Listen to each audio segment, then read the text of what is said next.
Body shot, ooh, that hurt, didn't it? When the adrenaline starts pumping and you know what you can do with this right hand, it's hard to not do that. Here are your hosts, Derrick G and AJ. Welcome back to another episode of the Bloody Water Podcast. Today is more of a news, notes, and previews type of show. This is the last week of filling the void. Next week, we finally got some fights on our hands. It's been, 4 weeks of no fights. And for some fight junkies like me and my co-host AJ, let me bring him in, the Santa Fe Bomber, New Mexico native. For fight junkies like us, man, this has been like withdrawals off of your favorite drug, man. It's been a little weird. How have you been filling the void, brother? You know, like on Saturday, we've talked about it before. You had your routine. It's like, all right, this is kind of what I do on fight day, all that. Even if you got to go to work and stuff like that, regardless, you still know you have this slot that you're filling in. How have you been filling the void? Man, Derrick, I've been lost, brother. I've been lost. What is nice, though, is Austin has a whole bunch of really nice hikes that I go out and take Bearser on. Yeah. And that's really it, man. Just go out and hiking. Got a couple new books that was given to me by a friend. So, nice. Man, but like I said, I've been feeling like, what's the word? Purgatory, where you're in just that white space, lost, not knowing what's going on, man. That's how it feels with all these fights. How are you feeling at the time? Well, listen, that's an interesting way to put it, purgatory, man. You're just in that in-between, once again, the void, right? You know, so I've been kind of feeling the same way, and I've been trying to fill that void with some other sports, right? Obviously, you see I got the Raiders on. As we're recording this today on Sunday, the Raiders, they fighting for the playoffs right here, man, against the Chargers. It's going to be a good one, but that's how I've been feeling it, man. I've been trying to just watch a little bit of football, read some books, like you're saying, kind of on that same hype, just try to get as much knowledge as we possibly can during these times and all that, but dude, so I basically been watching on this YouTube TV, right? And it's funny because, it's like kind of like a modern day cable. Like this is a new thing for me, just trying it out and stuff like that. So I'm watching all of this stuff and there's like a lot of hockey on, a lot of, these kind of obscure, like college basketball games. And I'm just like, bro, I love sports. I played basketball my whole life. Hockey is an interesting one. It's kind of new to me still, There's nothing like fights, brother. There's nothing like it. You know what I'm saying? It just hits a little bit differently. I don't care if it's just a random Muay Thai or a kickboxing fight or something on. There's nothing like skilled violence, and you love to see it. So, as I mentioned earlier, folks, today is more of a news, notes, and previews type of show. This is going to be much less organized than last week's show or the show before that. But we're just going to talk about some upcoming bouts that have been announced, whether they are legitimately booked or, how the UFC sometimes they like to just be like, hey, we're just going to throw that out there. You better agree to this, right?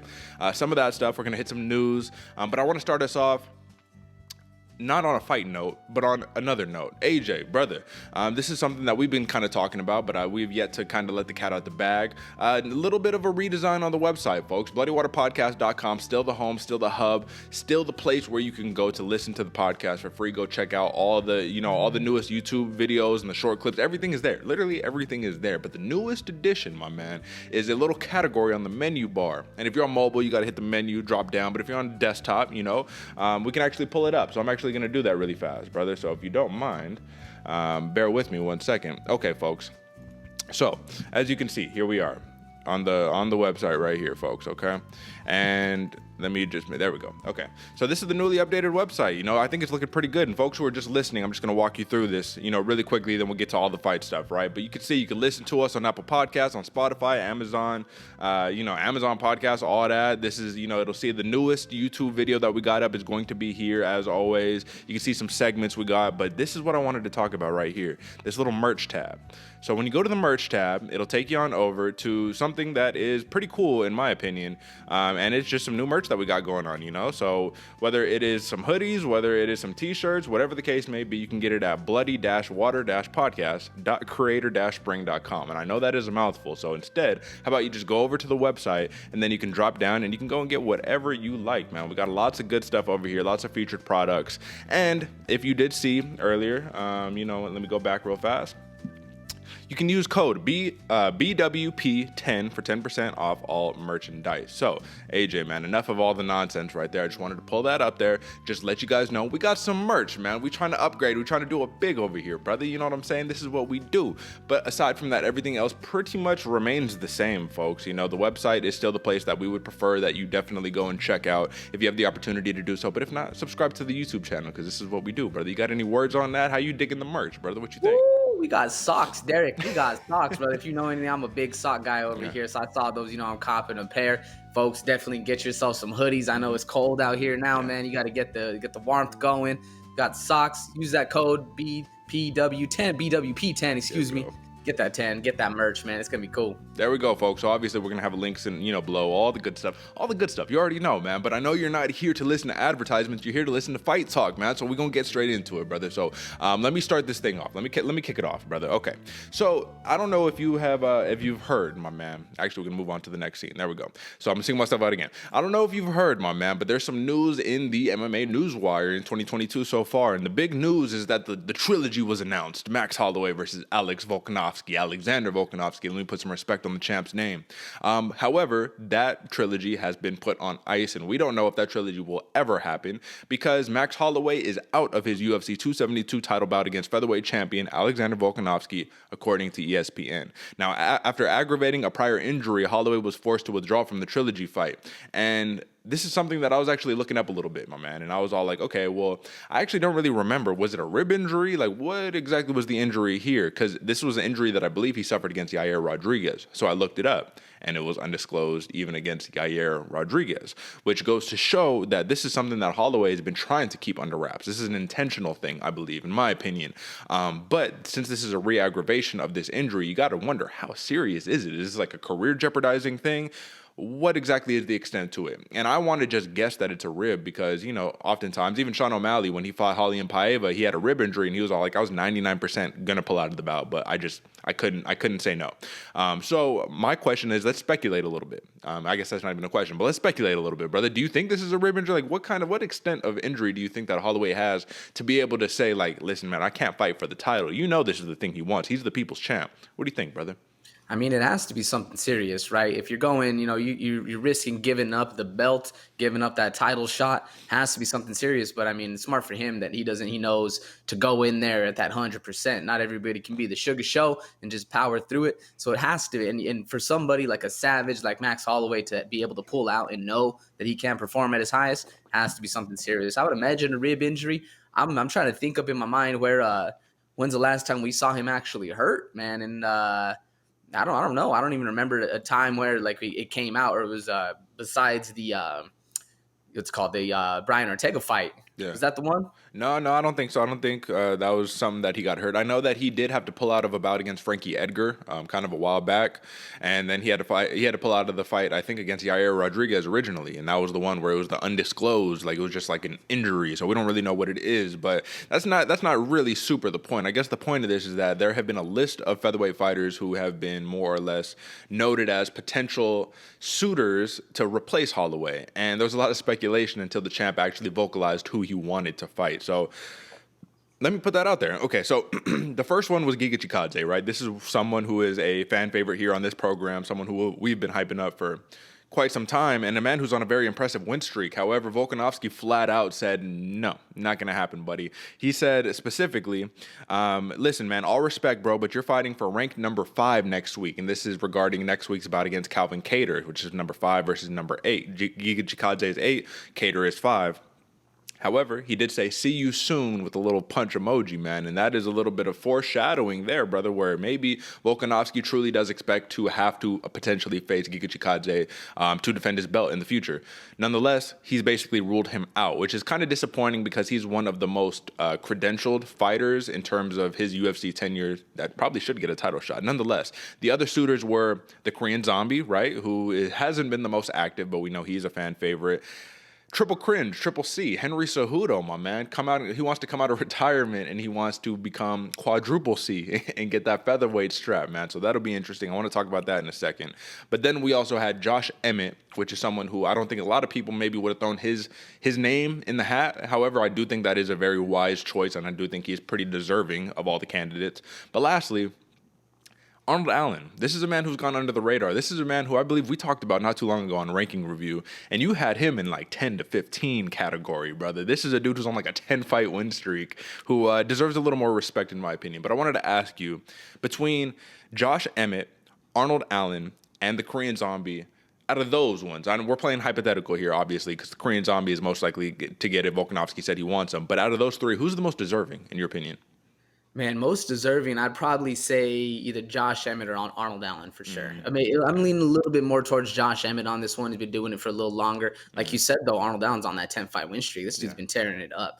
Honestly, the only reason I like the Korean Zombie fight is just because he's going to bring the war. Yeah. That's really it, man. I feel like he's not the most deserving. Obviously, he is a killer in the cage, going to bring a lot of fun, but I feel like he's just not as active as I'd like to see.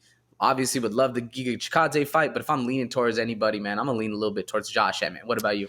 Well, let me just ask you this, man, because I'm kind of interested. What do you think is the hype behind the Korean Zombie? Like, obviously, you just said he's gonna bring the fight. He's entertaining. But if we just take a look real fast here, let me pull it up, brother.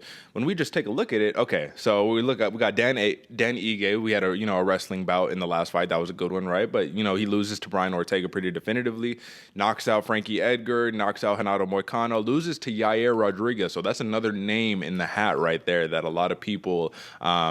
I guess I shouldn't say a lot of people, but some people are saying he probably deserves it. But if we look at it, it's not the most decorated record necessarily to be contending for, I guess, a title shot right now. So that just kind of confuses me just a little bit, just because I think it's more name value than it is what have you done for me lately, which is what I thought this sport was. That's why Giga Chikadze can even be in consideration, because it's a what have you done for me lately. Nonetheless, my man, I guess when you're the champ, you have the option to say no, but I didn't think that was the UFC's game. I thought the UFC game was you're the champ, so you fight whoever the UFC tells you to fight.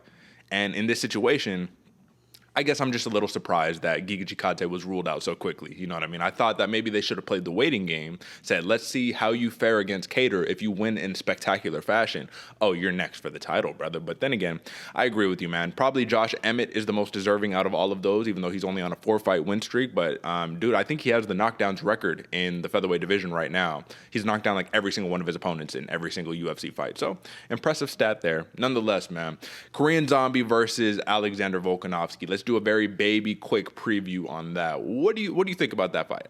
Out of all of those candidates, I don't want to say it's the easiest stylistically, but the Korean Zombie is very flat-footed and is going to walk forward. Alexander Volkanovski will pick that apart all day long, brother. Like, I'm not ruling out Korean Zombie to be able to win, because the man is a killer. He's a savage, has a different mindset, mentality. But what do you think about that matchup? I think if Dan Ige was able to out-wrestle the Korean Zombie, it's going to be easy money for Alexander Volkanovski, my man. Just the way he walks forward, like you said, he's a plotter. He walks forward. He's going to be a little flat on his feet, throwing bombs. And the second Alexander Volkanovski is able to dodge one of those bombs, get those up double underhooks, get him to the ground, it's going to be an easy fight for him. I don't mean to say easy fight, but I feel like stylistically, I agree with you, Derek. This is probably the easiest fight for Alexander Volkanovski of those ones, man. But don't get me wrong. Chan Sung Jung, the Korean Zombie, can easily land an uppercut that puts you through the roof. So there's still the option for him to win, but I definitely think the styles make the fights, and on this one, it's leaning a little bit more towards Alexander Volkanovski. Well, I'm just gonna have to push back, correct you just a little bit. Dan Ige was not able to out-wrestle the Korean Zombie, actually. So the Korean Zombie landed 3 takedowns on Ige. Ige landed 0 on the Korean Zombie. So there was kind of a little bit of opposite play. Like the Korean Zombie just smothered Dan Ige basically in that matchup. And I remember, because it was all like, damn, I didn't think this was the game plan, like to just come out and wrestle. So I do think it'll be a little harder, you know what I mean, than just like, oh yeah, he's just gonna come in here and just starch him like that. But like I said, the plotting nature. That is the thing that's a little bit concerning for a Korean Zombie, because at the end of the day, man, Volkanovski, he's so multidimensional. We saw it against Ortega, man. We saw the ability to be able to work the calf kick, something he did against Max Holloway a lot, be able to work the grappling a little bit, and, just do what needed to be done in order to win the fight. If there's one thing that I can say about Volkanovski that's so impressive, is the man just knows how to string together wins, pull out adversity and get the job done. So, once again, the Korean Zombie, it is definitely an interesting matchup, but when you're the champ, I guess you get that luxury right there. I don't remember Max Holloway doing that, though. I don't remember Holloway being like, I don't want to fight this guy. I'll fight this guy instead. Either way, let's move on to the next one, man.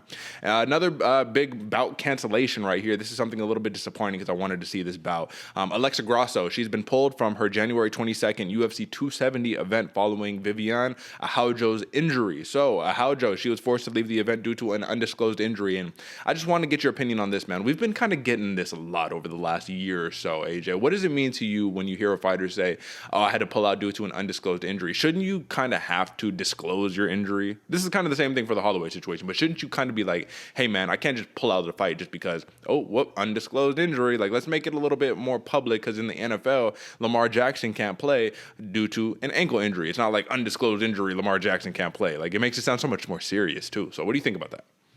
I think the only reason, because I agree with you, I feel like it should be disclosed, the injury should be let known, but maybe the only reason it isn't is because your opponents hear that and they know like, oh, he's injured his knee, he's injured his wrist, he's injured whatever. I'm going right for that bad boy, which at the same point, you see somebody with that knee brace on and you're in a fight with them, that's the first thing you're kicking. But I feel like in the sport of the MMA, that might be why they undisclosed that one, just so your opponent doesn't have a little bit of extra, leeway towards that fight. I don't know.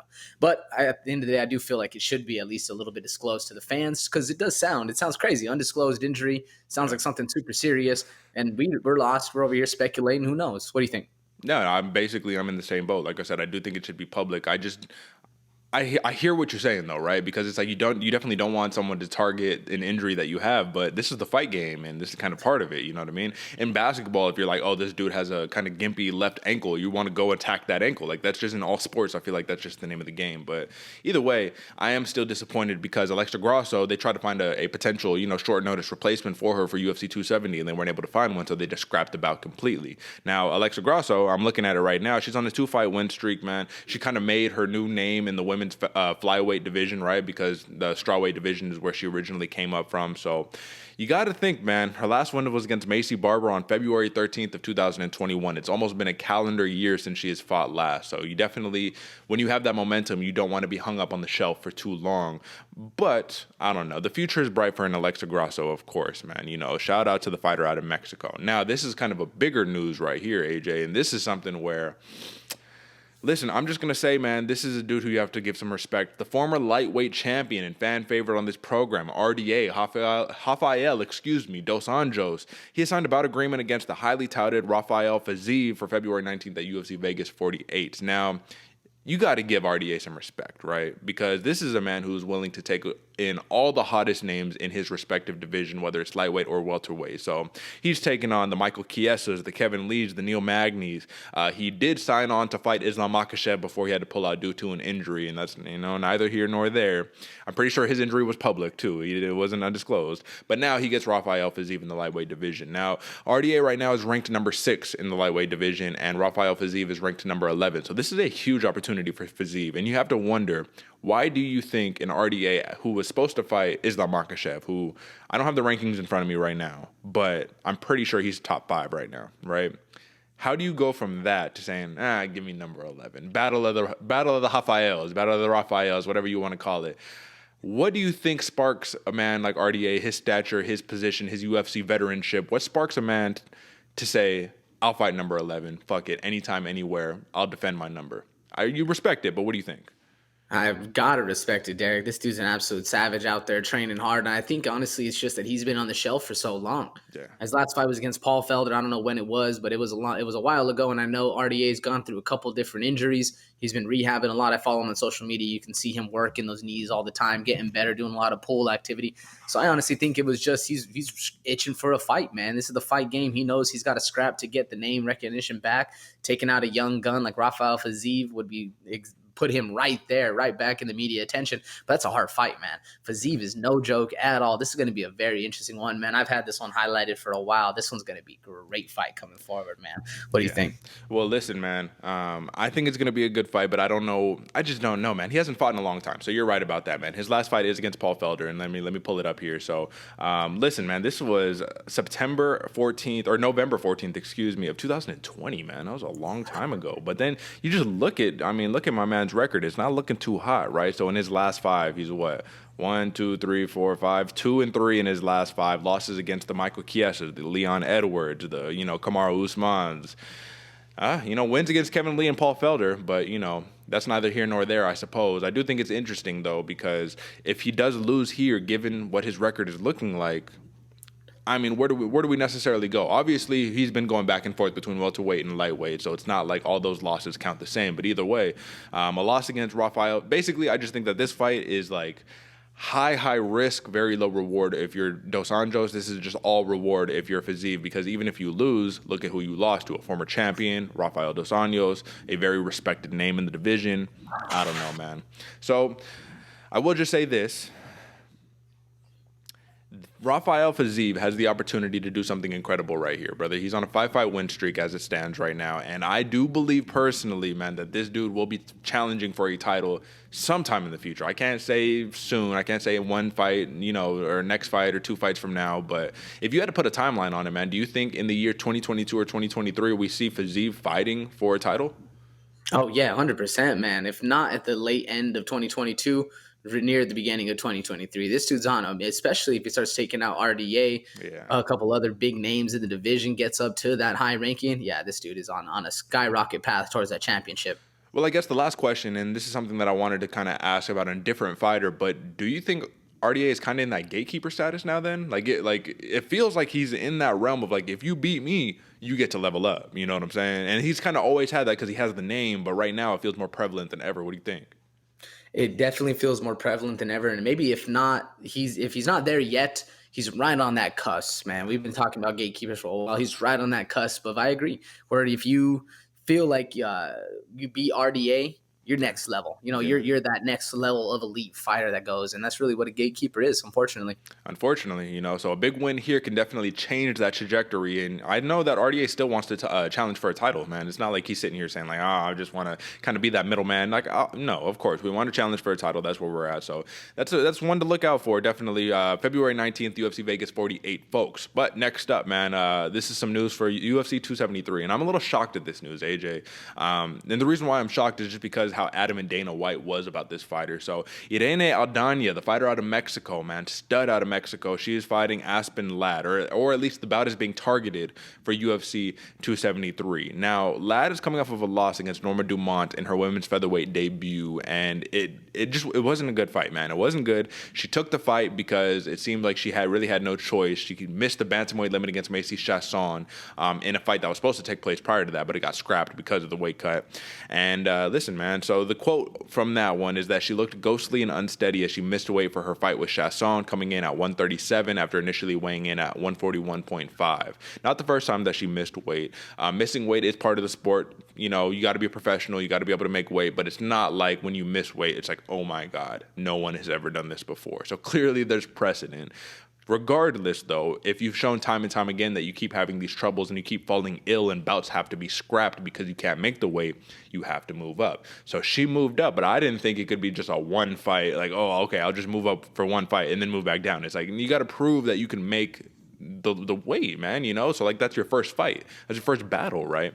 However, Aldana, she's coming off a dominant first-round TKO win against Yana Kunitskaya, who Aspen Ladd has also defeated. But my question to you on this one, AJ, do you think that this is fair? And the reason why I ask this is because I feel like there's other fighters who haven't been able to make weight, who Dana White has been like, you're moving up a weight class and that's it. You're not coming back down. This is what it is.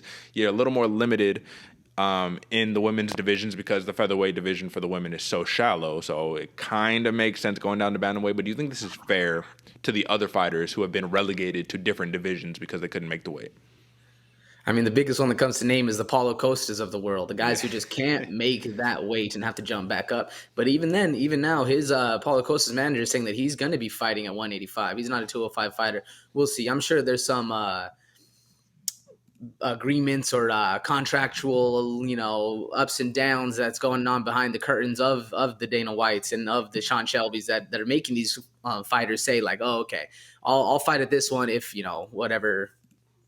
What's the word I'm looking for? Like agreements that they make on the behind the scenes. But this one surprises me, man. I'm very shocked that Ladd is getting fed to Aldana, and I really put it that way because as good as Aspen Ladd is on the ground and putting her up against the fence, I feel like the hands of Irene Aldana are going to be a big problem for her coming forward, man. I'm excited for this fight, especially seeing how Aspen Ladd was handled against Norma Dumont.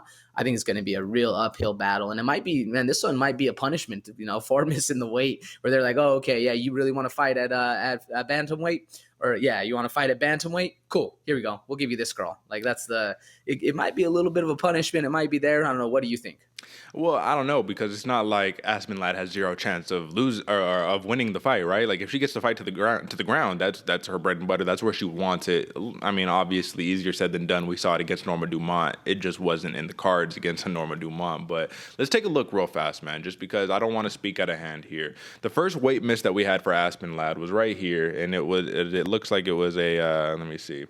Okay, so Jessica Hoy, this was Invicta FC 18, where she weighed in 138 pounds for the 135-pound limit. That was back in 2016, right? So then we scroll up a little bit, and then we see the next one was against Jessica I. That was the Ultimate Fighter 25 finale. The bout got scrapped because Ladd missed weight, but it was deemed an illness, quote unquote, right? And then when we see these list of canceled bouts between 2020 and 2021, obviously Juliana Pena gets injured. Ladd, she tears her ACL and her MCL, so that puts her on the shelf for a while. Chasson gets injured, but then she, misses weight. So that's three weight misses right there, my man. So I'm just saying it's not looking good when you put yourself in that situation. 3 throughout the career. Let me just ask you, man, in the UFC, because obviously we're going back to Invicta too, but in the UFC, she's 4-2, 6 fights overall in her UFC career. Overall, her record, if we're looking at it, is 9-2. To have 3 weight misses in the span of 11 fights, what do you make of that? I mean, it has to be a either a nutrition issue or a conditioning issue. I mean, there's you signed the dotted line on this thing, because I'm wondering how much she actually weighs normal, just like walking around. Yeah. Going back to RDA, man, when I met him in Cali, this dude's a tank, bro. Like literally 190. Homeboy is an absolute tank, and he's fighting at 155. Cutting that 35, 45 pounds is insane. Yeah. I'm sure Aspen Ladd is doing the exact same thing where she's cutting around that 30, 45 mark, which is a lot, man. It's a lot. And seeing that she's always kind of consistently around that 138, 137 mark, at least the times that she's missed it, I imagine it's something where she's just cutting a little bit too much weight. But it's something you can never get rid of in the fight game, man. Everybody's looking to have that legal cheating. Yeah. It's just kind of part of the game now. Absolutely, man. Absolutely. And it's just anything that you do, man. In anything you do, you're looking for the competitive advantage, so you can't necessarily blame these people. But like I said, there's the other things in the UFC right now that make it a little more difficult. Like I said, the shallowness of the women's featherweight division. You definitely don't want a talent like Ladd to then go and be like, all right, well, I'll go to the PFL or whatever, and then go try to fight, at 155, or, obviously she wouldn't do something like that, in my opinion. But the big part that we have here is that Irene Aldana, this is not necessarily a step up in competition for her. I don't know what Ladd's number is in the bantamweight division, if she's still ranked there, but this is someone who we see kind of fighting for a championship in the near future. And I'm not going to lie to you, AJ, if Juliana Pena can keep the belt, I think that's the easiest path for Aldana to become a champion in that division, personally. Let the, cards fall where they may. No disrespect to Juliana Pena, but that is something to definitely keep an eye out for. But if we're really talking about fairness, and we're talking about the realities of being a favorite and being a company man, I think there's one person who really does the trick, and that's smiling Sam Alvey, who is actually replacing Ian Heinisch, who is out due to an injury against Phil Megatron Hawes, man. This is a fight taking place on February 5th. Sam Alvey is 35 years old. He hasn't won a fight since June of 2018. He is currently 0-6-1 in his last 7 fights. And he's coming off a split decision loss to Wellington Turman in August of 2021 of last year, right? So, AJ, we've talked about this man time and time again. He just keeps getting chance after chance after chance. When you've seen much more talented, I don't want to say talented, much more accomplished fighters in the promotion, I don't even know if that's the right thing to say. Either way, you've seen a lot of really talented studs get cut from the promotion, while Sam Alvey just gets chance after chance after chance. And it's kind of like the Cowboy Cerrone situation, where when you're company man, you get a longer leash than other fighters who maybe are trying to hassle a little bit too much over their contract or things of that nature. Some of that stuff comes into play. But the point that we have here is that this is not an easy fight for Sam Alvey to win here. Phil Hawes was on a 7-fight win streak before getting stunned in a first-round knockout loss against the action man, Chris Curtis. But listen, man, let's just talk about best-case scenario. Best-case scenario, Sam Alvey wins in devastating fashion. Still then, I don't even know where you go with Sam Alvey at that point. What do you do with Sam Alvey in the middleweight division right now? Man, I think he just maintains that gatekeeper status. He doesn't really go up, doesn't really go down. Although this is a very hard fight for Sam Alvey. So, he goes up a little bit for sure. Yeah. But, the nice thing about Sam Alvey, he's always down to scrap. He's always down to take the fights. So, Dana White loves that. So, he's just going to keep feeding him. But, man, yeah, this is I think if he's able to get the win against Megatron Hawes, he just solidified himself as more and more of that gatekeeper position. rough outing for Smiling Sam Alvey, but I do like seeing him fight. Yeah, but my question to you here, man, is that like, what is so like? I hear what you're saying because obviously he's a veteran, he's a respected name, even though he hasn't been too hot as of late. But like, what does a win against Sam Alvey necessarily do for your career? Like, given his recent track record, it does almost nothing. Like losing to him, like this is basically all risk for Phil Hawes. This is the same risk that he took against Chris Curtis, where it's at least Chris Curtis was like the young hot prospect coming in, right? Against Sam Alvey, it's just like if you lose to this man, you've really jeopardized your momentum, you know. So it'll be interesting to see how this one plays out. But then this is the ultimate question: if Sam Alvey gets knocked out in this fight again, you know what I mean? He's been knocked out kind of a lot in his last couple of fights, but he has a very durable man, very durable. You respect Smiling Sam Alvey, you have to respect him. But if he gets knocked out in this fight, does the UFC even come close to being like, all right, brother, listen, man, we're looking out for your health at this point. You got to get the boot. You know, what do you think? I don't want to say you have to, but I think we're getting closer and closer to that time of you gotta know when to fold them, like the old song says, man. And if the player isn't gonna do it himself, it might be time for the UFC to step in, because Sam Alvey, even though he's a great fighter, always in it. We've seen him get some horrible knockouts where he's been flash stunned, still on his feet, eating 5, 6, 7 more shots, and you just hate to see it for a great fighter like that, man. Sam Alvey's been doing it for a long time. And you don't want to see him slurring his words earlier than you know the normal life intends. Yeah. But yeah, man, really, really big risk for Hawes coming forward. Not that much gratification, not that much rise or anything, but interesting fight nonetheless. I think if Sam Alvey does get knocked out, we might be around that time of thinking about hanging it up. Yeah, it'll be interesting, and you never necessarily want to see anything like that. You want to see these dudes have long, prosperous careers, but if anyone has a long, prosperous career, it's Sam Alvey. He's already had that, you know what I mean? So, you know, you just got to want to look out for these guys. Like you said, you don't want to see people take unnecessary damage, especially when they don't have to, which is, I'm just throwing it out there. We already talked about it, so we don't need to rehash it, but Diego Sanchez versus Kevin Lee. What are we doing? Eagle FC, Khabib, come on, brother. You know, you don't need that fight necessarily. Like, you could definitely line something, or at least get Diego Sanchez someone closer to his age. You know, that's all I'm asking for. A 40-year-old versus a 29-year-old, I don't want to see it. All right, AJ, Umar Nurmagomedov. This is a man that obviously popular because he has the Nurmagomedov last name, but he's also a stud of a fighter himself, though he hasn't been very active, man. He is out of his fight against Jack Shore, which is very disappointing because this would have been a banging matchup, man. Jack Shore, he's this hot prospect coming into the UFC. Nurmagomedov, same situation. However, Timur Valiev, he steps in to save the day at a UFC event on March 19th. Now, there's no word on what prevented Nurmagomedov from competing, but Shore will keep the same timeline to return to action with the UFC targeting a March 19th event for London, England. Now, this is a card, I guess I should say, that Paddy Pimblett is also looking to fight on. Now, there was rumors that Paddy Pimblett was going to fight Cowboy Cerrone, and to some people's dismay, Pimblett said, yeah, you guys are tripping. Why would they have me fight on March 5th when they're supposed to do March 19th in London? It makes no sense. I am a Scouser. I am, you know what I mean? Shout out to him. Shout out to his English roots. But Umar, the point that we have here is Umar Nurmagomedov is currently 1-0 in the UFC. He last fought in his company debut nearly a year ago against Sergey Morozov, where he won via second-round submission. Now, the question here, AJ, is for this newer generation of Nurmagomedov, there are multiple of them, but Umar is, like I said, a stud. You need to be able to be active. You need to be fighting. Fighting once a year isn't really going to cut it for you. It's not going to get you the popularity you need, especially when you're not a big talker.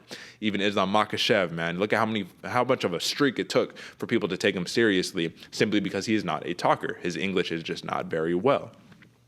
So Jack Shore has opportunity to get a win against Timur Valiev, even though Timur Valiev, I mean, like I said, that's no easy outing right there whatsoever.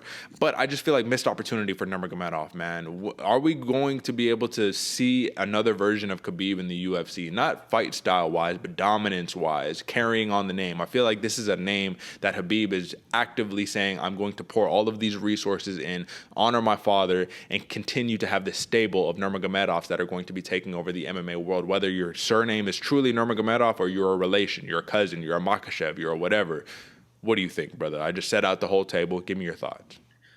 I mean, I hope so. That'd be cool to see. That's one of the things we really haven't seen since the inception of the sport, with the Gracie family, the Ba, all that jazz. We really haven't seen any family lineages kind of come to fruition. There hasn't been too many people that just stick to that same kind of style. I honestly do. I agree with you, Derek. I think the Umar Nurmagomedovs and all the different kind of fighters that are coming out of Russia need to stay active. They need to stay in the media light, because if they don't, they very quickly fall off. Might catch some heat for this statement, but it took Khabib a long time to really get noticed. It was in his later third of his career that people really started to pay attention. It was really only because Conor McGregor, they were fighting, they had that beef. That was really when people kind of started noticing he was a good guy against the bad guy Conor, and that's really when he started to take off. But even just like Khabib or Islam or Umar, they're not big talkers. And unfortunately, in this game, you do need to have that media presence. You need to be cutting promos. You need to be saying things that make people upset at you to get the fights going. As much as we love this sport for being, the Bushido way and for, having respect to your fighters, unfortunately, in the media, that doesn't sell quite well. So I do think that the Umars and everyone else, they need to just stay active. If you're not going to be the big talker, you need to stay active. Maybe get some, a little bit more media presence, because it does take you a long time to get noticed, especially if stuff like this keeps happening. What do you think, Derek? Yeah, no, I agree with you. And I actually wanted to pull up Khabib's record real fast, because it's interesting that you make that note. He made his UFC debut in 2012, right? And this was a fight against Kamal Shaloris. And then, he fights a Gleison Tibau, is a very talented fighter. He goes on his list, gets knockout wins, some decision wins, fights RDA, gets the decision win. He isn't really, really on the map until this fight right here against Michael Johnson. When he got Michael Johnson, when he says, hey, I deserve this, you must quit, like I deserve this, all that. Once that got caught on footage, we got a little bit of hype. He gets the win against Barbosa. He gets the championship against Al Iaquinta. Obviously, we're supposed to have a million fights, but with Cowboy Cerrone and Tony Ferguson in between. But you're right, man. Once that Conor McGregor fight happens, he's 26-0 in 2018, 6 years after his debut. Do we finally get the actual Khabib steam? And this is something interesting too, AJ, and I wanted your opinion on this, because Khabib didn't get that popularity. That Nurmagomedov name didn't get the popularity until we heard the I must smash, until the English started getting some work and he started cutting promos himself. He started doing the good versus the evil stuff, of course, but he needed the English in there to make that happen. So Umar Nurmagomedov, I can't tell you if I've even heard the man speak once in my life before. That's what I'm talking about. And you would love to see the progression of him, because I'm going to pull it back one more time. For Umar Nurmagomedov's record, man, let me take that off. Look at this, man. He's just killing the game. Rear naked choke, decision, rear naked choke, a bunch of decision wins, a bunch of rear naked chokes. That's clearly his preferred submission of choice. But the man is just undefeated. He's on a tear right now, 13-0. It's just, what are we talking about, man? So when you have a talent like that, you need to have the other intangibles to be able to back it up. I would love to see him compete again soon. But either way, Jack Shore is another one of those dudes. He's fighting out of Wales right now, I believe. And he's another one who's, like I said, killer, man. These dudes are all these up-and-comers, and all of these prospects are kind of fighting to kind of create some division in between them. Not division as in animosity, but division in terms of give me some space so I can be the clear front runner, because Timur Valiev, Jack Shore, Umar Nurmagomedov, those are all names who in the next 2, 3, 4 years probably are going to be those dudes up in the rankings doing their things. Do you agree with me on that? Oh, 100%, man. These are the future of the division. Yeah. And if they can just get a little bit more media presence, I think they'll take off a lot faster than the previous. Absolutely. So speaking of gatekeepers, AJ, and this is, I would hate to use a word like this, but I have to ask you. The Black Beast, man, the dude who's an absolute killer in the heavyweight division, the UFC's knockout king, he just accepted a fight, or they say the fight is in the works, but I'm pretty sure he's accepted the fight against Bam Bam Tai Tuivasa, man. This is UFC 271 in Houston. And the reason why I asked this question is simply because how quickly the fight's taking place, so the man is being active, but also him fighting in Houston again. So clearly his last time out in Houston, he loses via 4th round TKO stoppage to Ciryl Gane in the interim heavyweight championship. He said, how do I put this, AJ? So I don't want to say anything crazy, but Derrick Lewis, I don't know if you've listened to some of his interviews that he's put, but he's kind of made a few excuses about his performance. And I don't want to call it an excuse, but when you say, I just wasn't feeling right, all the pressure, people asking for tickets, all of that stuff, I didn't have it that night. Instead of just being like, listen, man, Gane was the better man that night. That's just, clearly that's what the case. That's what the result was. But it looks like there's one of two theories, and these are my theories. First theory is that Derrick Lewis is officially become a gatekeeper, and he just has to fight the middle of the pack, because clearly there is a separation between Francis Ngannou, Stipe Miocic, Ciryl Gane, and then the rest of the division, right? So if you can't beat those top three guys, it's okay. I mean, there's nothing wrong with that. You're still top 5 in the fucking world. Like, you're in the world, you know what I'm saying? So you're fighting these other dudes, and you're kind of fighting those middle of the pack dudes. He says he doesn't want to take these 5-round fights, so you don't want to fight for the title. You just want to make your money, do your thing, man. There's no shame in that. Theory number 2. He is actively looking to get a championship shot once again. He wants to fight Stipe and all that, but he wants to kind of repent for the performance that he put on, in his last outing against Ciryl Gane. So that's the question to you, AJ. What theory are you rolling with? What theory do you believe? Either he is the newfound heavyweight gatekeeper, or he's saying, listen, man, I got to make up for what I did in Houston. We're going to redo this event, and I'm going to come out victorious in my hometown. What do you think? Man, I'm leaning a little bit more towards gatekeeper, and I feel like Derrick Lewis kind of put himself in that situation with him saying that he doesn't want 5-round fights. He only wants 3 rounds. He want to make his money real quick and get it going. But if he was smart and he wanted those 5-round fights, just knock him out in the first round. Either way, you don't have to finish the last 4. I feel like he's getting more and more accustomed to that kind of a gatekeeper role where he wants to fight the younger dudes, the dudes that are up and coming. Because you're right, there's a massive drop off from number 1 through number 5, and then the rest of the heavyweight division. We've seen a lot of those dudes get real close and then fall off once you meet the Derrick Lewises, the Francis Ngannous, all those top echelon fighters that are up there. I feel like Derrick Lewis, and I hate to say he's a gatekeeper because I feel like he hasn't had enough of those fights yet to solidify himself as a gatekeeper, but he's headed that direction pretty soon, man. He's the way he likes to fight, the rounds he likes to choose, and the way he's talking about it, I feel like that's leaning a little bit more towards gatekeeper status. But at the same point, man, he's a man. That pride is there, that ego is there, and you definitely want to get one back in front of the hometown homies. So I feel a little bit more. There's probably a little bit of both going on there. Yeah. But I'm leaning a little bit more towards gatekeeper. What about you? Yeah, no, I mean, I hear you. Let's look at his record over here, man. Since fighting Francis Ngannou, which was obviously one of the most controversial fights in the heavyweight division's history because of how boring it was, how inactive or inconclusive it was. He got the win against Ngannou. He beats Volkov, knocks him out in that 3rd round. But that was that one fight, right, where he was losing 99% of the fight until he won, right?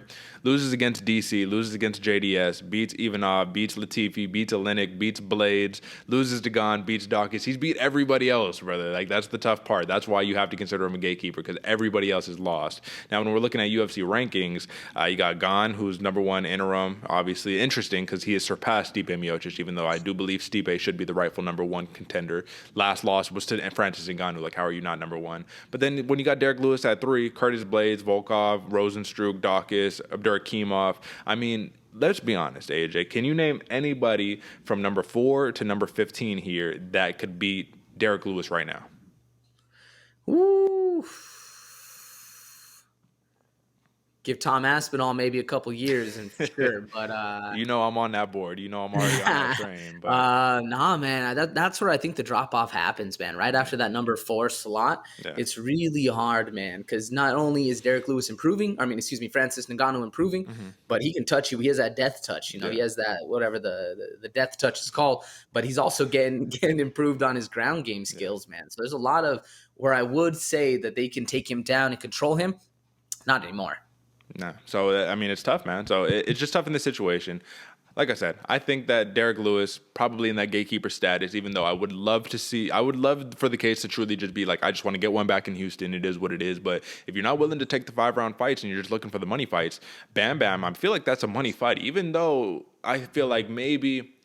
Am I wrong on this situation? Obviously, it's hard because we're so entrenched in the sport. We know who all these people are. And sometimes I don't have that backbone of like, let me talk to my homeboy who doesn't really watch the UFC, but just knows a couple fighters. Because obviously it's like, oh, Conor McGregor, Francis Ngannou was kind of like, do you know that guy, that big African dude, But I wonder how many casual fans know Bam Bam and tune in for Bam Bam. Just like at UFC 269, people weren't necessarily saying, oh, man, are you hyped to see that Oliveira versus Poirier fight? They're really saying, like, dude, Sean O'Malley's fighting on this card? So it's like, oh, okay, that's who's popular. No, like, no disrespect. Like, that's who's popular to you. Cool. That's who you like. That was the same situation with Conor McGregor. How many people do you think know Bam Bam Tuivasa, or like, oh, fuck, I'm ready to see a shoey? Like, how many people are, like, that hyped up? What do you think? I don't think that many people know his name, But I do think a lot of people know that dude that knocks people out and drinks shoeys on the way out. Yeah. I think that's like the media hype that's going on him. Maybe not a lot of people know him, or maybe they just know him as Bam Bam. You know, that Bam Bam dude that knocks people out and does shoeys. I feel like that's a little bit more relegated to the casuals, where not many of them actually know him by name.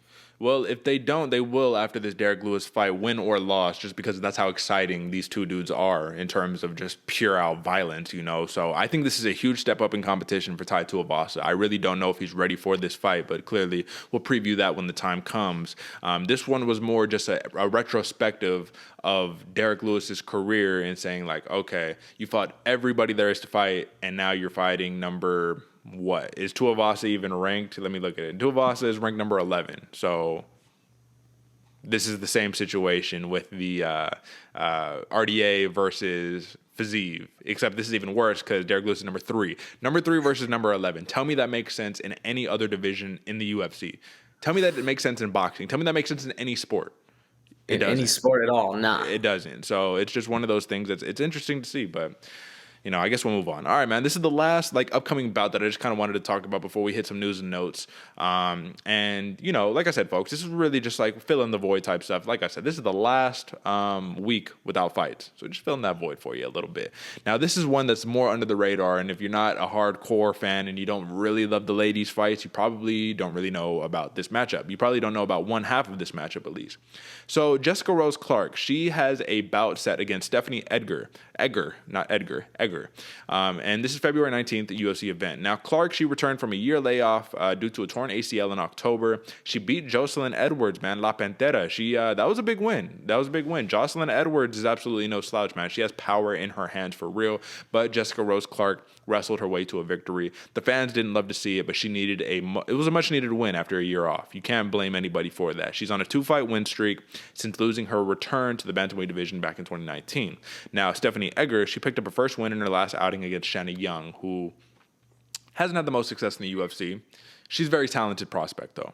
But then again, in her UFC debut, she lost to Tracy Cortez via unanimous decision. And I remember, because this was a short notice fight, I picked for Edgar in this fight, and Cortez surprised me and got the dub.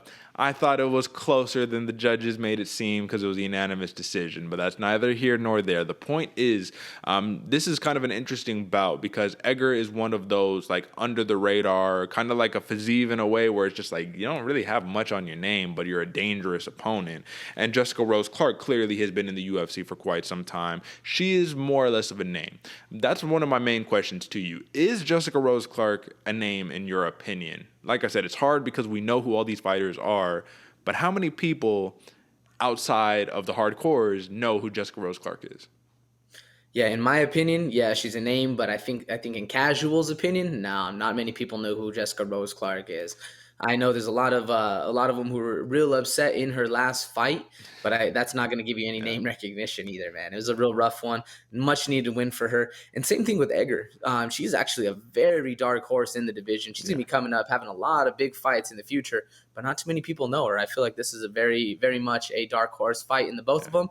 Maybe they'll get a little bit more steam with the win, but I agree. I think they're flying under the radar. And this is interesting, AJ. I just wanted to pull this up because I just actually saw this for the first time. So I was looking, and obviously in the women's bantamweight division, that's the Jessica Rose Clark's division. So you're looking, and I'm like, okay, she's not there. But look at who we see at number 15, Norma Dumont. So what do you think? And this is obviously just an aside, but what do you think that means? Norma Dumont at number 15 in the bantamweight division. Is that a little baby signal? This is what we do here. We speculate sometimes. Is that a little baby signal that says featherweight division? Kabosh, you out of here. You know what I'm saying? Peace, goodbye, good riddance.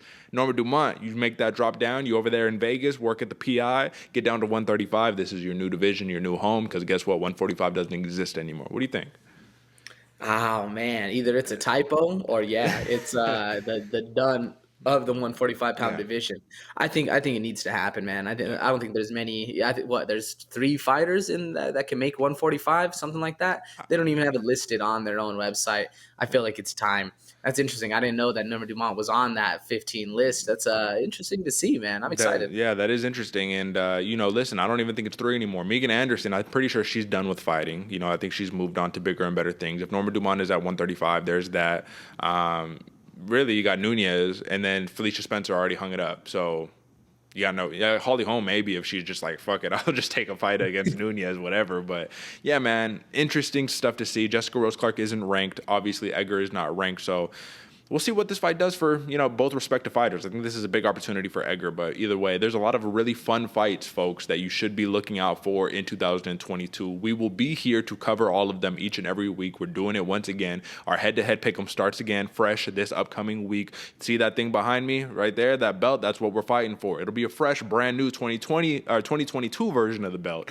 But either way, we're still fighting for gold. We're still doing the do. You know what time it is. This is what y'all tune in for, man. So before we move on to news and notes, folks, I just wanted to say, drop a like, subscribe, man. We're at over 320 subscribers, so we really appreciate you guys. You guys are awesome, and we're going to keep pushing the momentum into the new year. Think about it. If we hit 320 plus in the span of basically like a year, you know what I'm saying, give or take like 40 that we started with, let's see what we can do in 2022. If we could finish the year off with 600, 700 subscribers, man, get that reach out, we can just expand the show and let y'all know that we're the best MMA show in the goddamn world. Once again, you can go get our merch at bloodywaterpodcast.com/merchandise, all the good stuff. You know what time it is. I don't even know if it's /merchandise, so I actually take that back. Let me just do it one more time before we move on, folks. Bloody Water Podcast, here we are. You go over here, bloodywaterpodcast.com. You see that right there. And then, 10% off all merchandise, BWP10.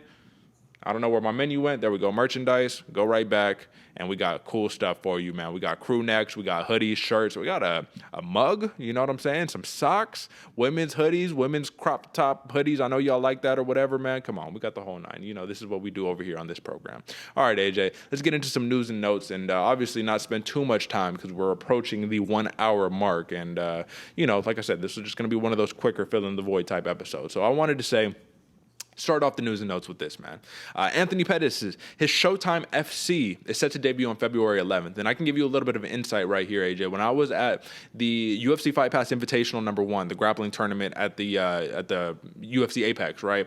So I'm sitting here. Forrest Griffin is a judge. Anthony Pettis is a judge. And one other person is a judge. And they're all sitting like right in front of me. And I didn't know it was Anthony Pettis until later on after he started turning and people were coming up to him and stuff. And I was like, oh, shit, that's Showtime. That's Anthony Pettis. But one thing I saw was interesting is he's wearing his hat backwards like mine, and on his hat it said Showtime FC. And I was like, interesting.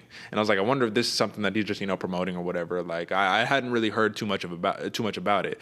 But here we go. The MMA promotion of former UFC champion Anthony Pettis is set to make its debut on February 11th at the Jenkins Arena in Lakeland, Florida. This event, along with future Showtime FC cards in 2022, will stream exclusively on UFC Fight Pass. So that's even more interesting to me because you're getting the backing of the UFC right there. And we do know, AJ, Uncle Chael is taking his submission underground and they are moving it to a different network. It is no longer going to be aired on UFC Fight Pass. So my question to you is, do you think that Showtime FC is usurping, replacing Submission Underground? Because his thing was legit. Uncle Chael's thing was legitimately. It's a good what would you even call it? Promotion, whatever you want to call it. Grappling. It's a good thing, So what do you think about this? Yeah, I mean, it seems like it's stepping right in. I honestly haven't even heard about Showtime FC yet, but I do like the idea that it's getting backed by the UFC. You have a little bit more of that praise, but what's really nice about it is you have the production value. You're not going to be filming off of these janky 1950s cameras. You're actually going to get the top of the line stuff. You're going to see some really cool things coming out of Showtime FC. Also smart for the UFC to kind of not necessarily pigeonhole their competitors, but make sure that, even though the production is going to be amazing, the fights are going to be amazing, we still get a little bit of an eye on that one as well. Yeah. Interesting to see the Showtime future coming up. I like that he's doing other stuff. Anytime I see an Anthony Pettis fight, I'm like, damn, really? Like, he's still he's one of the greats that's been doing it since what was the Blue Ring? The WEC? WEC, man. He's been doing it. That's where he got the Showtime name from, that WEC Superman punch or Superman kick. It was off the Showtime cage. Kick. Showtime Kick. Yeah. Yeah, but he's been doing it for a long time, so it's cool to see that the UFC knows who's made, who helped them make the start. Yeah. Now they're backing him up a little bit. I like that. It's interesting to see too. Obviously, he's a former champion, so you know what I mean. This man needs his respect. But if you see a Khabib Nurmagomedov, you're like, okay, that makes sense. You're this multi-millionaire dude, superstar. It makes sense for you to go and create your own promotion. But for an Anthony Pettis to create his own promotion after just signing to the PFL last year, it's kind of interesting, you know what I mean? And obviously, you got a little more love and a little more investment money because his brother is the champion over there in Bellator. So the Pettis name is on strong. That is a great name in the mixed martial arts community. All right, next up, AJ. This is one that I care about, and I don't know if anybody else cares about, so I apologize because I'm putting this in there anyways. 7-time UFC veteran Justine Kish, she signs a multi-fight deal with Bellator. She went 3-4 in the promotion, but I always thought she was such a good fighter, man. She was such one of those, she's an older fighter, but she's such like a tough outing every single time. She brings it every time. And I just thought it was interesting that the UFC was willing to allow one of these tough bring-it fighters who, listen, man, not bringing in a bunch, not putting asses in seats, you're not doing stuff like that, but such a tough fighter, and letting them, walk and go over to Bellator. Now, she was older, so it kind of makes sense, but I think this is a great addition to the Bellator roster, and I think that Justine Kish, if there's ever an opportunity for her to get close to a title, I think it'll be here in Bellator, man. What do you think? The big picture that I want to take away from this is, what do you think about the UFC letting some of their fighters walk away and move on to the Bellators of the world? We've seen it with the Corey Andersons, we've seen it with the Ryan Baders, and we've seen how much success they have. There's numerous other fighters that we could name, but just what do you think about that philosophy? You would think, theoretically, if they are going to go to another promotion, it would be something a little more obscure. The PFLs, one championships, you know what I mean? Some of these regional things, but to go straight to Bellator, I don't know. What do you think? I like it, man. I like the fact that they're doing a little bit of cross promotion there. I enjoy the fact that the UFC doesn't make them, sign a non-compete or anything like that, where you won't go to X, Y, and Z promotion. Mm-hmm. You'll only fight in regional scenes or whatever like that. I like that the UFC is allowing Justine Kish and those other fighters you were talking about to make their money, man. It's interesting, though, because in normal business practices, that's not the normal case. Mm-hmm. But I do like that the UFC does it that way, man. It provides a little bit of what's the word I'm looking for? Like positive reaffirmation back and forth between the divisions. Maybe one day we'll be able to see a cross-promotion fight. I doubt that's the case ever, but it leads for more options to be had, especially when you have, let's say, Justine Kish goes from UFC veteran to absolutely destroying it in Bellator. Then maybe she comes back. There's a little bit more wiggle room for the media to be saying stuff, which I like. The one thing that I think about this that I can understand why some fighters aren't allowed, because obviously Justine Kish isn't a Francis Ngannou, you know what I mean? You're not one of those caliber fighters, right? But if you have a really good UFC fighter, someone who was a champion, someone who was the top of the top, and then they go to Bellator and they start losing, well, then it just diminishes your product, right? Because you say, oh, well, I guess those UFC fighters aren't as good as we thought they were, right? And it's easy to speculate that way. So it's interesting because I think that is why, we'll talk about it in just 1 second, but with these contract negotiations with Francis Ngannou, you kind of don't want to let them walk because you just never know what's going to happen. So next up, man, UFC bantamweight stud fighting out of Sweden, man. Pannie Kianzad, she calls for Miesha Tate fight at UFC London. She says it being a great step for me. And this is the quote underneath, AJ. It says thus: we both lost to Rocky. And they're talking about Raquel Pennington there. If you look at the rankings, there's nobody left other than me that's not injured, been pregnant, or pregnant waiting to deliver, injured, or already matched. So if you look at it, I don't see why not. And she just said no to Aspen Ladd, so I'm not seeing many choices for her either. If you look at it, if she doesn't want to fight Aspen Ladd, I don't see any other girls out there. And I thought that this is a great opportunity for Kianzad to just shoot her shot, man, and say, listen, man, you lost your last fight. I don't see who else you could fight. If there's anyone to fight, you need to fight me. So go out there, call your shot. Like you said, AJ, if you don't ask, oftentimes you will not receive. So it's best to just shoot your shot, see what's happening. But I like this for Pannie Kianzad, man. She's not the biggest talker in the world, and she has a lot of skill to back it up. So what do you think overall of this whole entire sentiment, man? This would be a huge step for her, especially when you're fighting a former champion with the name recognition of Miesha Tate. What do you think? I like this one, man. It gives Pannie Kianzad a little bit of that media presence that we've been talking about. Gives her that shine. And Kianzad is no slouch, man. She's a really great fighter coming up.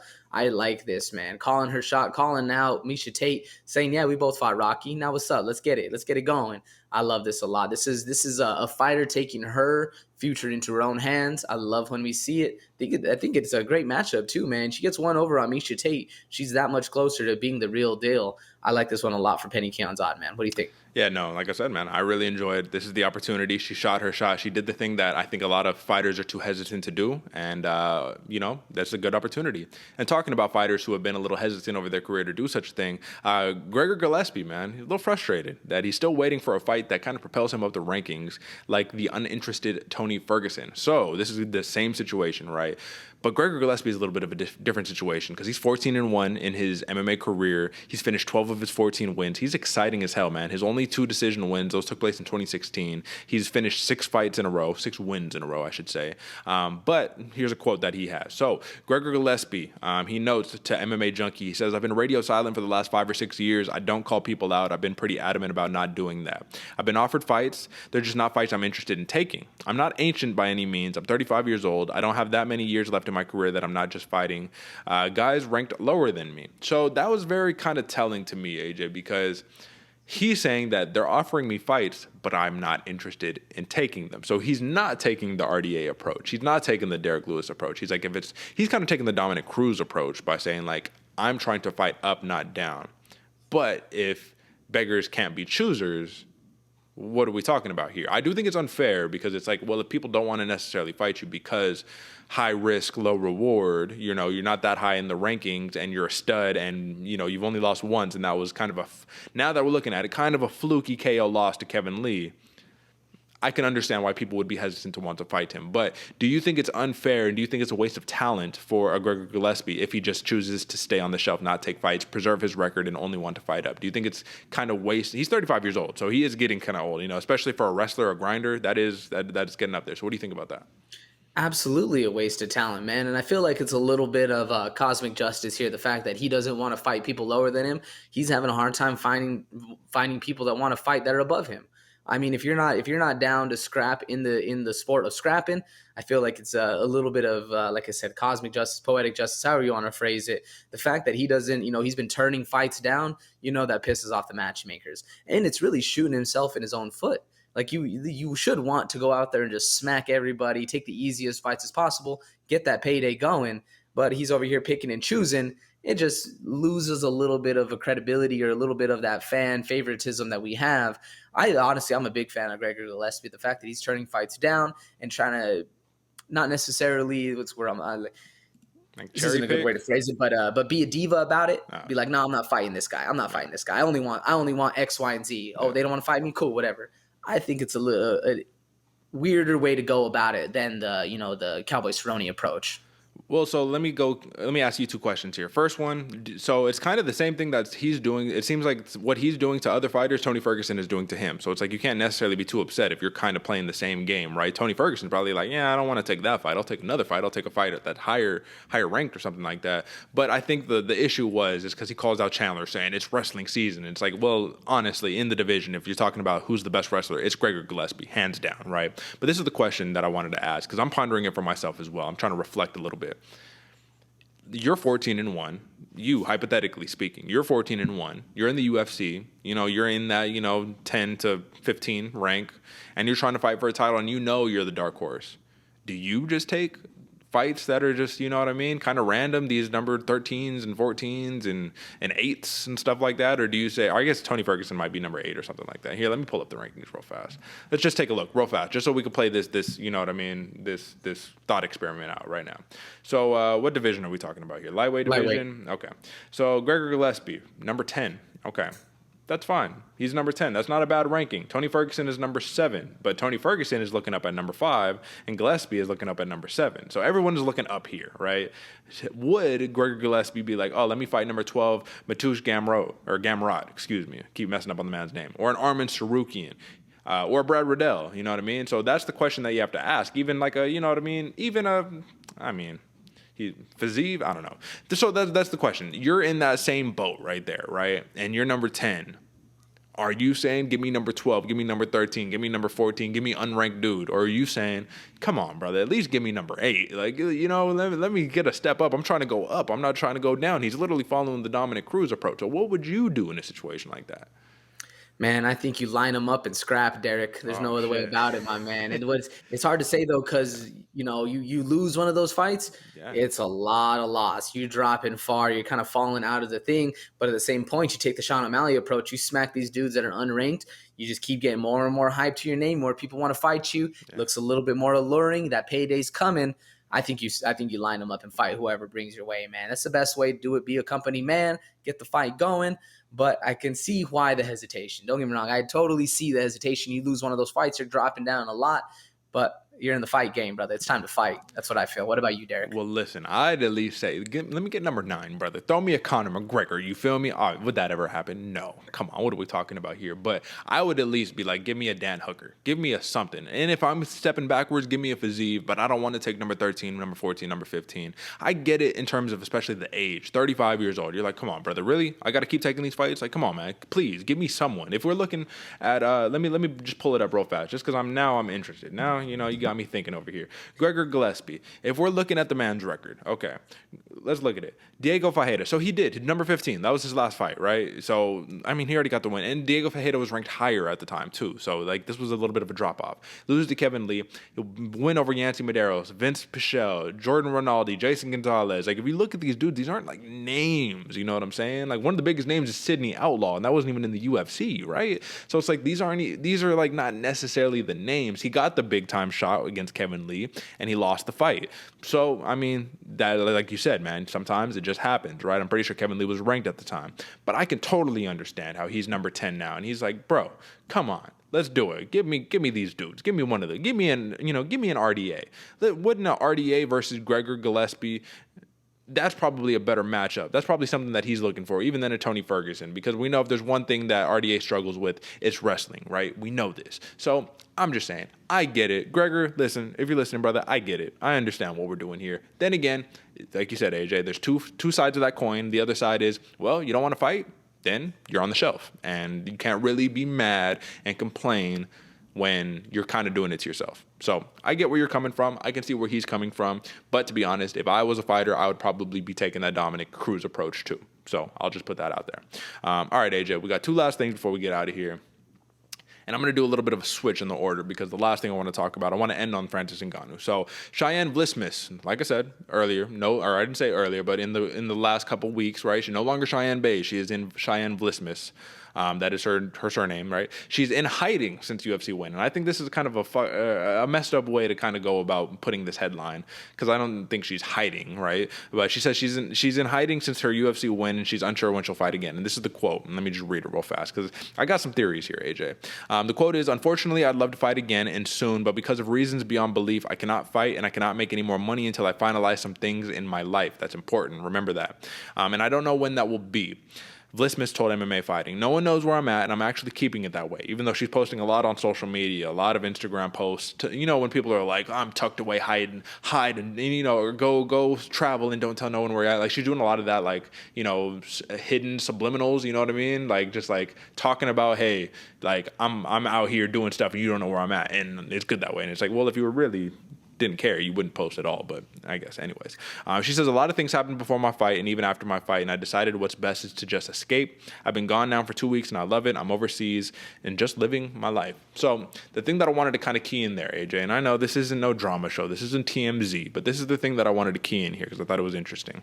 I have a feeling that the relationship that she had with also UFC fighter JP Buys is kind of hindering her professional career at this point, not because of a emotional connection or anything like that. I don't even want to dive into that space, but I'm thinking maybe it's like, hey, I'm trying to divorce, and it takes 2 to tango, right? You got to have 2 people to be able to sign those divorce papers and all that. If you look at JP Buys, and I don't want to go there, but if you look at his bio on Instagram, man, he still says married to Cheyanne Buys, you know what I'm saying? So it's just like, well, if one half doesn't want to be in the relationship and the other half, so like I said, I don't want to speculate there, but the point that I want to make here is that I think that relationship has caused her some professional issues, which is never what you want to see. And it sucks that that's the case, because if she's saying, like, I literally can't fight until I get some of this legal stuff cleared up in my professional life or in my personal and professional life, you just never want to see a young fighter with momentum, their career be hindered by something as trivial as that. So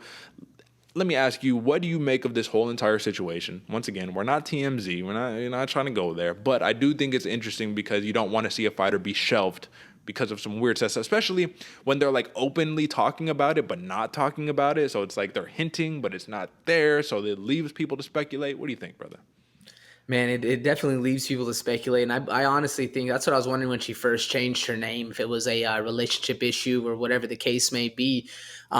Biggest thing I think, man, if you've ever been in a relationship where the person is a downer or a the word we always call women are succubi, the ones that are just drawn from you with that energy. They're a negative aspect, and you're up here doing good. You're winning. You're getting money. You're doing all this stuff. They're losing the entire time, especially both being UFC fighters. He's taking half of your pay because you guys are married, and he's not providing his side of the thing. I bet that's a real rough thing. I know us men are always the bread makers and the money makers. We're over there always trying to be prideful. But if in her situation, she's the one that's winning that bread and making all the things, and he's not doing a damn thing, just sitting on the couch cashing them checks, I can see where it'd be a little hard for her. To me, that's what I read into when I hear this, the fact that she can't make any more money until she finalizes some things in her life. To me, that means she's not trying to cut that half check for the homie. She's not trying to pay him out just for her winning. I mean, I hope that's not the case. Like you said, we're not a TMZ show. I hope that's not what's going on. But I feel like that's a little bit what she's alluding to. Yeah, and if you think about it, I think in her overall UFC tenure, which is 3 fights long, she might have 2 performance bonuses in the span. So that's $100K right there. And it's like, listen, brother, JP Bays, I think he's gone 0-2 in his UFC career thus far. So it's rough, and it sucks, and it's tough because, once again, it's not like I don't want to throw intent. We don't know intent, so you can't assign intent to people. But listen, wish all the best for Cheyanne Vlismas, man. I want to see her in the cage again. That's really what it comes down to. As a talent, she's a nice talent, man, and she has the personality that people want to see in the fight, where she's like, "What's up? Let's throw it down." In her Dana White Contender Series, she what's her name? Hillary Rose was on the floor. She's like, "Get the fuck up. What's up? Let's rock. Let's fight." You want to see that. That's what people pay to see. That's what puts asses in seats. But all the best. All right, man. Last thing that I want to end on here. This is Fernand Lopez, obviously Ciryl Gane's coach and Francis Ngannou's ex-coach. He fires back at Francis Ngannou's statement about manipulated training videos. And we talked about this when we talked about the sparring footage that was leaked on how it was potentially a little favoring Ciryl Gane, right? It wasn't the whole thing. It's sparring, man. What stays in the gym, or what happens in the gym generally should stay in the gym. But let me just read this quote, man, because I was like, man, the drama continues. So Fernand Lopez says, "You want me to tell you the truth on the video? The video ends up with Francis Ngannou sitting down in the corner of the gym because he ate the knee of Ciryl Gane in the liver. Knee on the body. He sat down. He was fucking exhausted, tired, took the knee, sat down. Ciryl went to him, said, 'Brother, come up. Let's go. Let's keep going. Let's keep training.' That's what happened at the end of the video. If you think there's something special that you did in the video, please come on, talk." And this is Fernand Lopez kind of saying okay, Francis, if you think that you're really whooping that ass during the video, well, let's see it, pal, because I got the video and that's not what happened. Then I wanted to say something that I watched before we started airing today. And this was a video of Eric Nixick, Extreme Couture coach, right? Francis Ngannou's coach, kind of being like, "Yeah, what happened to that gym code? I got all these videos of people getting knocked out, and you don't see me sharing them." However, he has shared video of Francis Ngannou's training sessions against a Blagoy Ivanov and then another kind of up-and-comer, prospect dude. And Fernand Lopez was like, "Oh, so these dudes must have really enjoyed, getting their ass whooped on tape. That wasn't a big deal. We're talking about gym code shit, right?" So it's a little bit of back and forth, building up the fight between not just the fighters, but the camps as well. So you got the MMA Factory in Paris. That is where Ciryl Gane's fighting out with Fernand Lopez. You got Extreme Couture in Las Vegas with Francis Ngannou. Eric Nixick, Fernand Lopez. It's all shaping up to be this interesting clash, brother, and it's going to be fun to watch over there at, I think it's UFC 270. It's the one that's happening, you know what I mean, in just a week or two or something like that, So, listen, brother, I want to just ask you on this one, man. The tape doesn't lie, obviously, and if Fernand Lopez says he has this favorable footage, then he's probably not lying, because it'd be bold to make a statement like that and not have the footage. But what do you make of this? Who looks bad here? I don't even know who looks bad, because it just seems like they're all just building up this fight. What do you think? I don't know if anybody looks bad, Derek. I'm all about the gym code. There's many times where you're in the gym, punches are flying, things happen, everybody gets dropped. It's kind of the way things go. And especially in a sparring video, if you're not throwing 100% and the other guy just catches you with one, it's just kind of how it goes, man. I'm not too concerned about it. I like the fact that they're sharing a little bit of back and forth, hyping up the fight. I like it, man. I do believe, like I said, in the gym code, you keep all that secret. But if both guys are down to release the video and get a little bit more hype going, why not? Fuck it, let it ride. It adds a little bit, makes people think that, Francis Ngannou, he's not unbeatable. We might put a little bit of money on Ciryl Gane, vice versa, other way. It's interesting. And the fact that the coaches are getting involved, usually, I'm a big fan of the coaches staying quiet. never jumping in. But if you two are going at each other, the coaches versus the coaches, fuck it, why not? I'm down. I like this a lot, man. Adds a little bit more to the fight, and it's gonna make it interesting, if anything.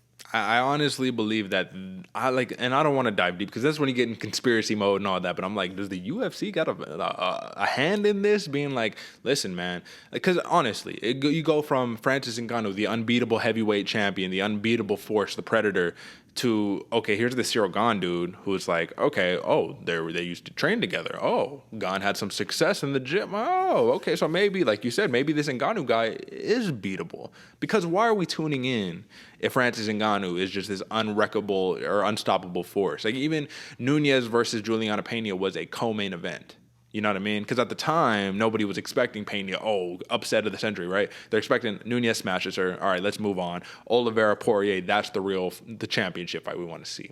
So I do think that there is a little bit of strategic manipulation going on here. I think that the way that they're going to market this fight when it actually comes down to, fight week, all that stuff, it's going to be very favorable to Ciryl Gane. And it can make you understand why Francis Ngannou is so upset with the promotion, saying like, dude, I'm your champion, and this is how you guys treat me?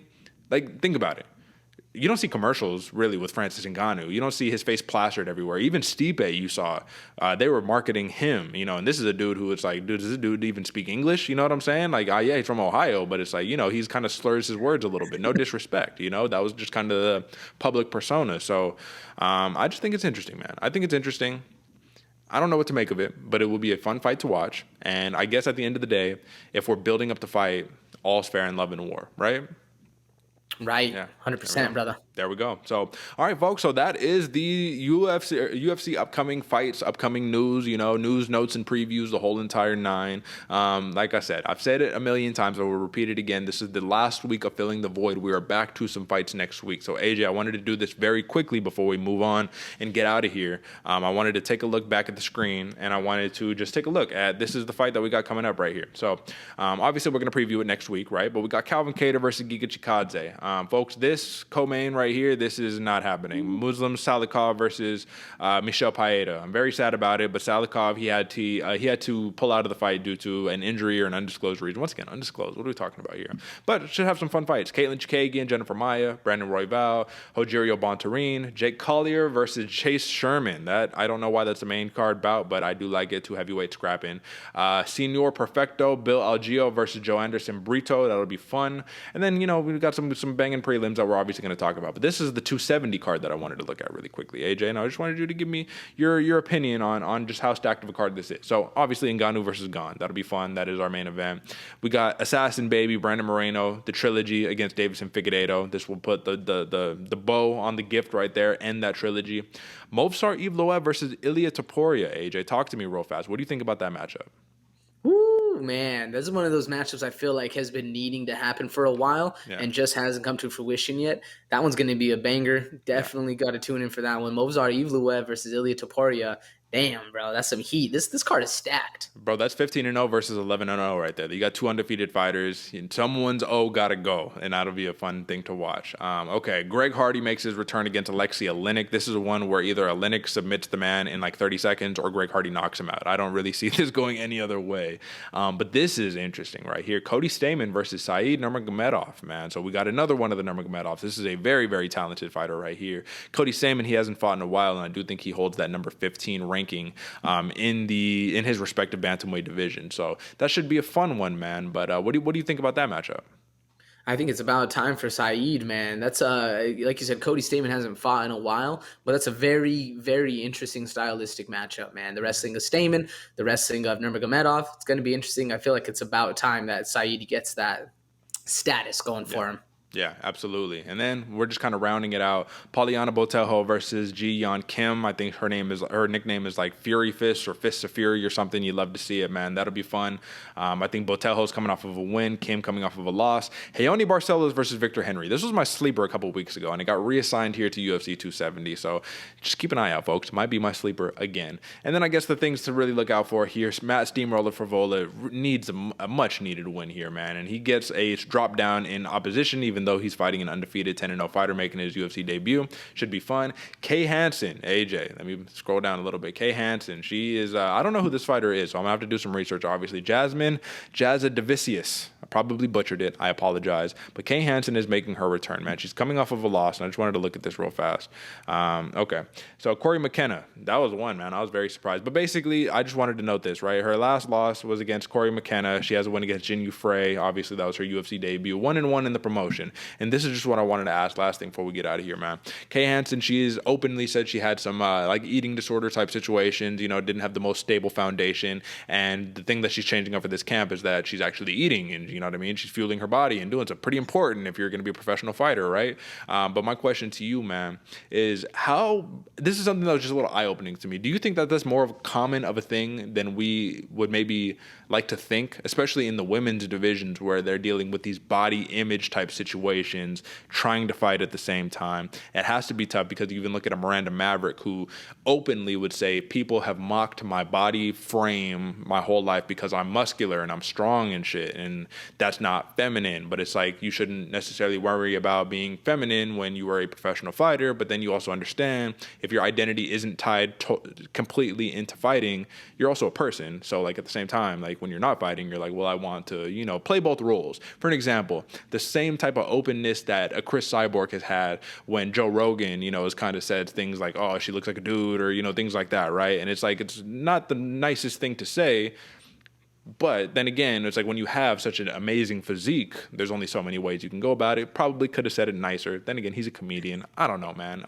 It's people are so sensitive these days. You can't really say things without having backlash. But the overall picture, and obviously we're two men who are probably speaking out of turn because what do I know about women body positive? I don't know any of that shit. But do you think this is more of a prevalent issue than maybe we like to think? What do you think?